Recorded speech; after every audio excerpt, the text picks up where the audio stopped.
থাকতে পারে। আমার কি হয় আছে না হয় না শোনা লাগবে। আপনি শোনেননি? আপনি আমাকে বললেন যে হাইড্রোস নেই। আমাদের কে বললেন হাইড্রোস ছাড়া জিলাপি হয় না? কে বললেন? কি আমাকে বলেন, আমি বুঝাই। কে বললেন? আপনি? ঠিক আছে। কে বলছে জানার জন্য?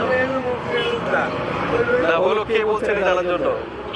এই গ্রাম পুলিশ, গ্রাম পুলিশ এইভাবে উল্টা পাল্টা কথা বলা যাবে না।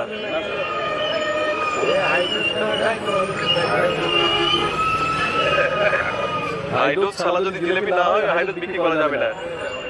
হাইড্রোস কিনে লিভারের সমস্যা করে। আপনি কেন খাবেন? 3-4 ঘন্টা রাখলে ওই দেখেন কি রকম হয়ে দেখেন।